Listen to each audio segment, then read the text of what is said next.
A política internacional promete fortes emoções em 2024. Teremos várias eleições presidenciais que podem mudar o mapa das relações bilaterais no mundo. E para falar sobre esses cenários, nós convidamos o professor titular de Relações Internacionais do Centro Universitário de Brasília, Danilo Porfírio de Castro Vieira, a quem agradeço muito a participação nesse 1º de janeiro. Feliz 2024, professor. Bem-vindo.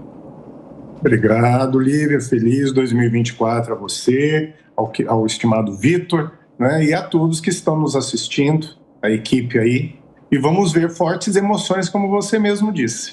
Já estamos vendo muitos movimentos nesse sentido, né, professor? Eu quero começar falando sobre as eleições americanas, que foi o destaque de agora do Daniel Caniato, trazendo o cenário que já foi judicializado das eleições, como sempre, né? Não é novidade.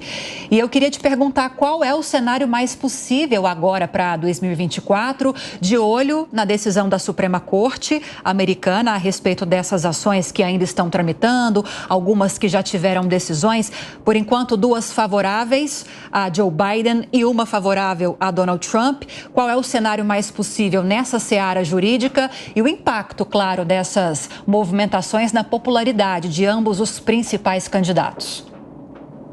Bom, antes da gente só falar isso, Lívia, lembrando que as eleições, como nós estamos enxergando, refletem um longo processo de polarização, não é, entre forças, esse modelo que ascendeu, vinculado a Trump, dentro do Partido Republicano, não é, uma visão de uma direita, diga-se autêntica, diga-se que está desprendida, em tese, de uma tradição política, de um tradicionalismo político. E nós estamos vendo aqui, nesse processo de tensionamento, ações tanto dos democratas contra os republicanos de Trump, quanto Trump e os republicanos contra os democratas, né? Nós estamos vendo essa articulação jurídica e vimos aí as Supremas Cortes estaduais de Maine e Colorado impedindo a participação do Trump nas primárias, inviabilizando a sua candidatura até esse momento, mas, de outro lado também, os republicanos articulam desde dezembro o impeachment do Biden, o que também geraria problemas de viabilização da candidatura do Joe Biden, não é?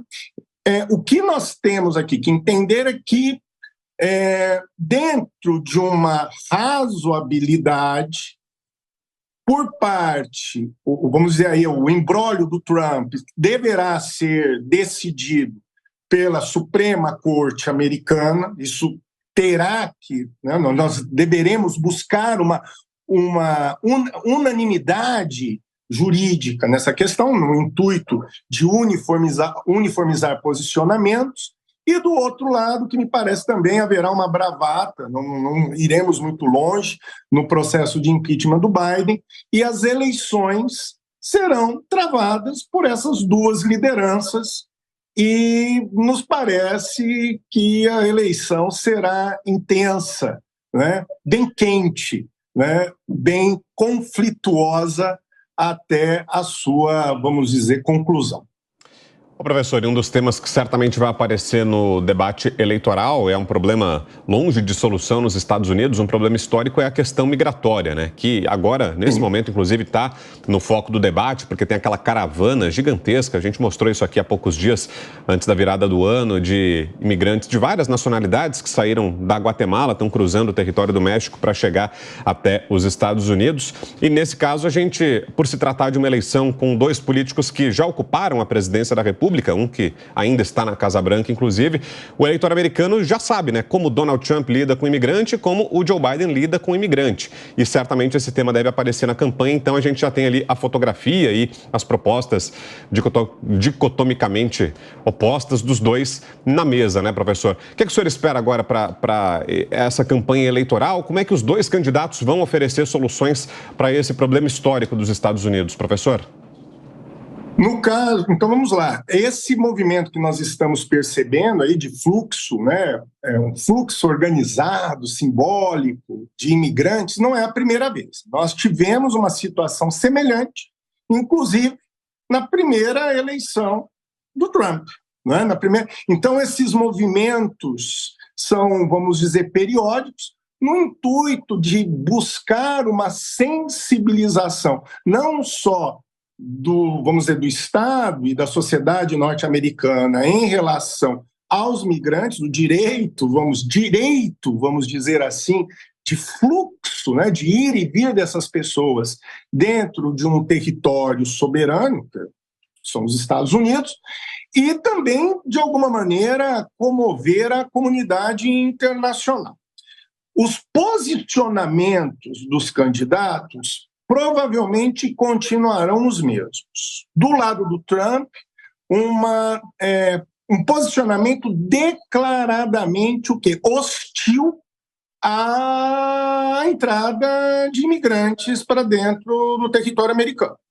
Né? A busca ali de uma política de segurança, uma postura policial de cerceamento, de contenção desses fluxos. E isso é um recado que o Trump dá àquilo que nós chamamos da América profunda, né? Ao cidadão americano médio, do interior americano, principalmente dos estados do sul, né, dos Estados Unidos, que se preocupam e não veem com bons olhos essa entrada de imigrantes naquela região. Do outro lado, nós temos o John Biden, que vai, talvez, aqui manter a sua retórica sobre esse fluxo migratório, tendo uma retórica, vamos dizer, razoável, moderada, acolhedora, mas, na prática, ambos tomam posturas de contenção. Não há interesse de nenhum dos lados de abrir-se as portas, abrir-se ou aumentar o fluxo para o quê? Para mão de obra imigrante, mesmo que a sociedade, de forma hipócrita, explore isso, a retórica dos dois lados oculta, em verdade, um desinteresse em viabilizar a entrada desses migrantes e manter políticas de contenção. Queria agradecer a participação do professor titular de Relações Internacionais, Danilo Porfírio de Castro Vieira, pela participação conosco nesta manhã, sempre nos ajudando tanto ao longo dos últimos anos também, né, professor?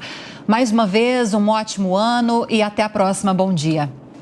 Eu que agradeço e feliz ano novo. Obrigada.